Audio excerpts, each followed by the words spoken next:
Tu peux faire le Non, non, non.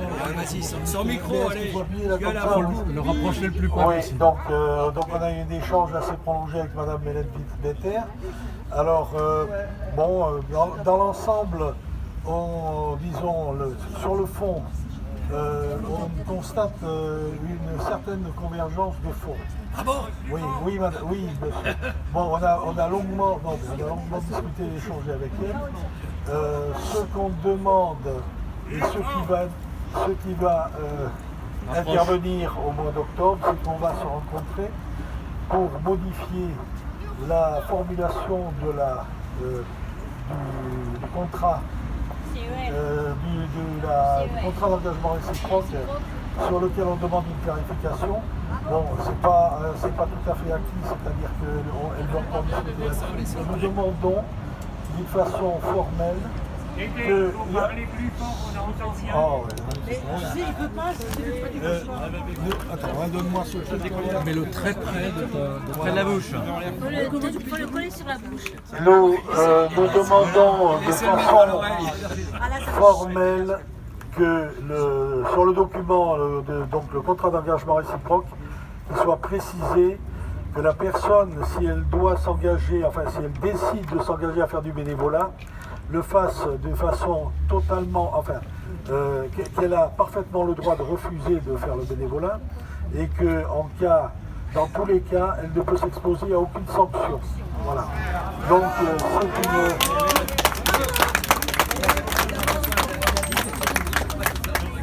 on a beaucoup échangé sur le sens, sur la raison pour laquelle le bénévolat était en train de prendre le pas, était en train d'occuper une place importante dans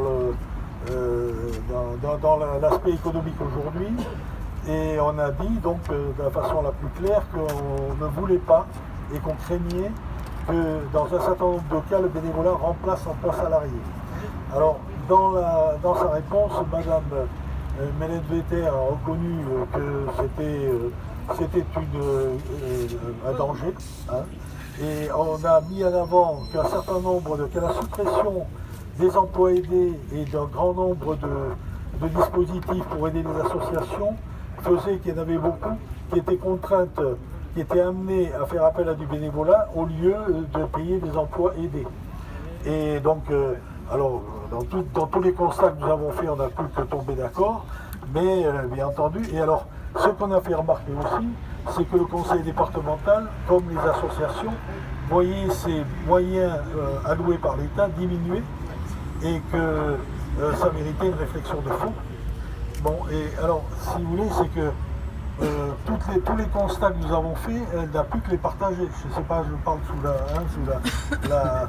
Et donc, nous, ce qu'on attend de la rencontre qui aura lieu au mois d'octobre, c'est qu'on mette à plat un certain nombre de choses et qu'on continue dans notre revendication, c'est-à-dire d'abord que la situation soit clarifiée au point de vue que le recours au bénévolat soit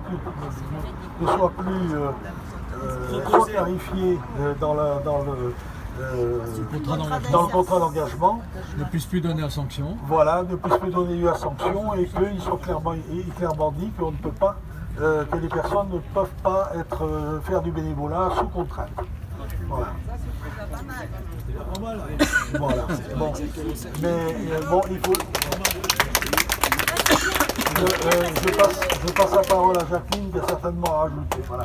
C'est bien parce que l'ancien président a dit tout à l'heure que tout le monde avait des contraintes, c'était normal.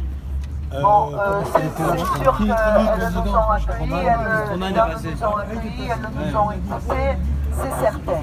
Elles nous ont dit, mais vous voyez bien, sur 16 000 allocataires du RSA, on n'a que 800 contrats de bénévolat, de bénévoles. J'ai posé la question à savoir ce qu'avait décidé la Cour de Nancy. Elle a validé le programme du Conseil général, du Conseil d'État. Elle a dit oui, on a reçu la réponse, ils ont validé. Voilà, ils sont dans leurs droits. Maintenant, elle a bien compris que la dérive du bénévolat, nous on lui a bien expliqué cette dérive du bénévolat. Le bénévolat, ça doit être choisi, ça doit être, et que donc il y aurait des conséquences. et notamment Mirabel, qui est quand même conseillère à Pôle emploi, lui a dit on sait ce que c'est quand on reçoit quelqu'un. De toute façon, il est soumis. Parce qu'elle est conseillère à Pôle emploi, quand elle reçoit quelqu'un, elle voit bien que quand elle propose quelque chose, la personne, elle peut dire oui, tout en pensant fortement non, parce qu'elle est devant une institution. Donc c'est là-dessus qu'on a insisté, parce que vraiment on dit, bon, quand vous êtes reçu par quelqu'un qui vous propose du bénévolat, la personne, elle a des craintes. Donc je crois que ce qu'il faudrait surtout, elle a expliqué qu'ils avaient reçu les allocataires du RSA, qu'ils étaient contents, que certains disaient oui, etc., etc. On était un peu dans le... C'est des gentilles dames. Voilà. Pour pas employer d'autres termes. T'as oublié le monsieur. Oh, il y avait Le monsieur, il y avait le monsieur, le communicant. C'était le communicant, mais il n'a pas parlé. Il n'a pas communiqué. Je voudrais simplement dire, quand tu dis le Conseil d'État, mettez-vous en tête, le Conseil d'État a condamné le travail obligatoire, le bénévolat obligatoire.